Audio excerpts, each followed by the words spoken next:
The worst superhero video games of all time, but today here in GameRanks, we're here to talk about the 10 best superhero video games of all time.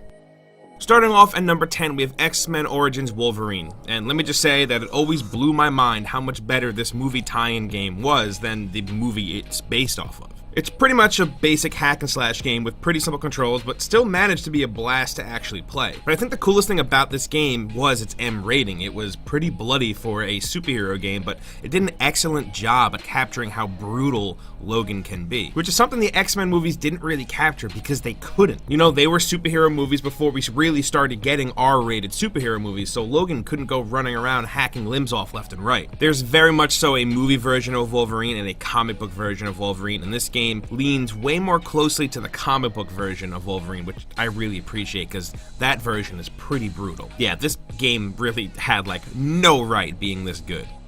Moving on to number 9, we have the Incredible Hulk Ultimate Destruction, which is essentially the perfect Hulk simulator. It really leans heavily into the ridiculousness that is this big green boy. There are so many Hulk things you can do. You want to leap into the sky and rip a jet out of the air and slam it to the ground or throw it at an enemy? Yep, sure, you can do that. How about jumping on a bus and using it to surf around the city? You can do that too. Radical Entertainment just really understood Hulk as a character and how he would actually play in a video game, and they absolutely nailed it here. They gave you the room needed as well. The environments here, while kind of bland and boring, were pretty open and filled with stuff to pick up and smash, and it was a wonderful playground for Hulk. You had a lot of cool moves at your disposal as well, like grabbing a tank and spinning it around to knock out enemies, or making boxing gloves out of cars. The enemies were surprisingly relentless too, which didn't really give you time to slow down, which seems like something that Hulk would do, just non-stop smash. Like I said before, this really is the best Hulk simulator.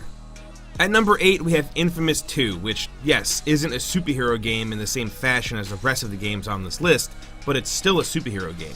You play as bike messenger Cole McGrath, and through an accident you receive superpowers and have to choose between good and evil and protecting people, so yeah, this is totally a superhero game. We went with Infamous 2 over the first one because we think 2 not only has the better setting and city, but the story is a little bit better and more comic booky. There's also some X-Men vibes with more conduits starting to pop up. People feel pretty uneasy about them, kind of how people feel uneasy about mutants in the X-Men comics. All the cutscenes were still frames that seemed like they were ripped right out of a comic book. Thousands died.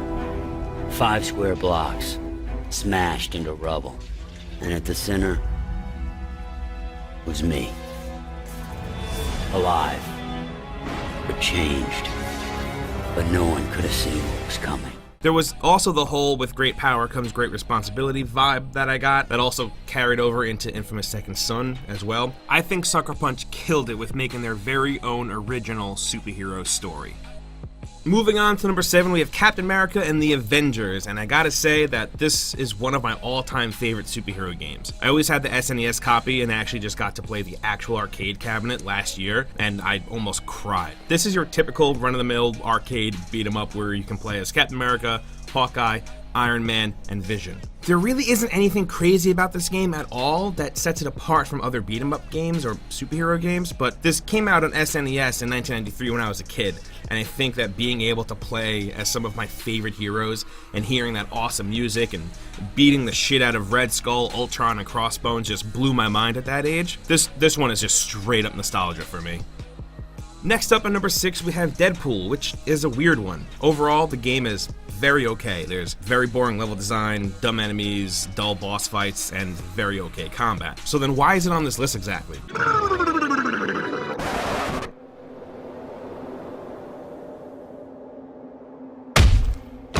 I'd ask what that was about, but I don't want to know.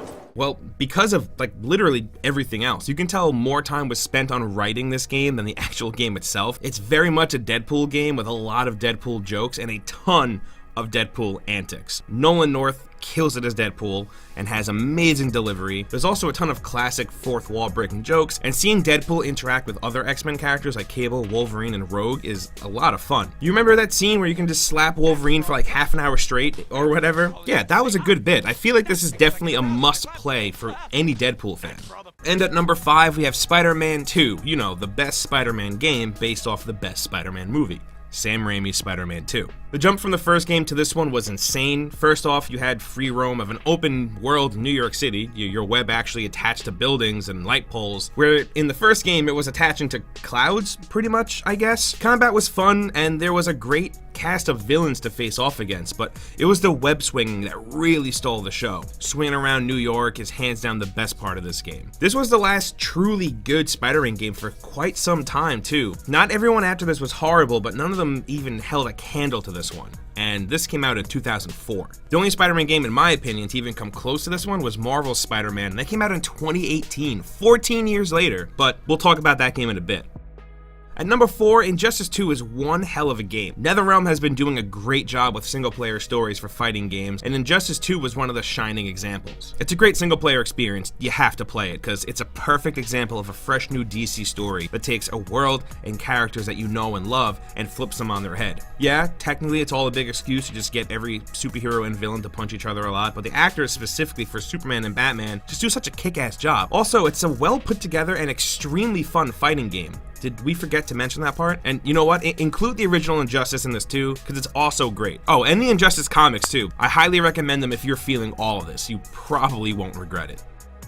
And at number 3, let's talk about Marvel's Spider-Man. This is one that we here at GameRanks love. I think Insomniac did an amazing job making a believable Spider-Man game, not just in terms of gameplay, but also in story. Yeah, they did some things differently that don't totally line up with the Spider-Man lore that's already been laid out for us, but I think they did a great job with making it its own and hitting you right in the feels. One thing that's super important to any Spider-Man game is its suits, and they nailed it in that department as well. Making every suit not only look different and great, but also gave each one their own unique ability, and even threw us some awesome free ones. I mean, come on, you can swing around in the Sam Raimi suit. Like, are you kidding me? Even the collectibles were handled well. I actually wanted to spend time swinging around New York to find them. They set themselves up really well for a sequel too, and I really hope that we get to see that sooner than later, because Insomniac made a damn near perfect Spider-Man game, and I just genuinely want to play more.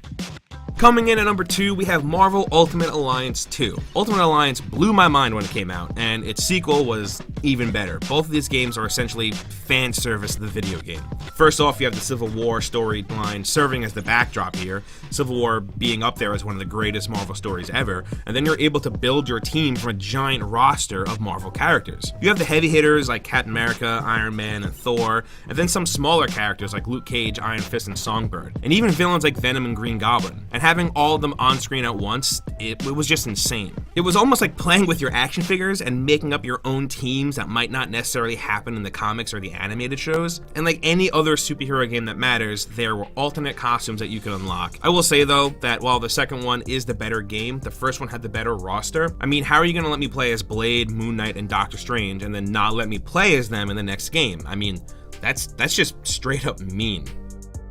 And finally, at number 1, we have Batman Arkham City. Now, yes, we realize that none of the other Arkham games are on this list, but we really thought that this was the best of them, but didn't want half of this list to be Arkham games, so we went with what we thought was the best one. Arkham Asylum took the world by storm, and I didn't think that a Batman game could be any better until Arkham City, which took everything Asylum got right, but let you run around an open world Gotham City. I'm pretty sure the first time I got to grapple and glide around Gotham, I actually teared up, no lie. The comic book nerd inside of me was freaking out. Just like Arkham Asylum before it, it's packed with villains and also packed with tons of Easter eggs for you to find. Batman's combat is also perfect and really makes you feel badass like Batman should feel. Rock City did some awesome story stuff as well, with the big ending being very important for setting up what's going on in Arkham Knight. I'd say that all the Arkham games in general should be looked at and studied by any dev team that's going to be making a superhero game in the future.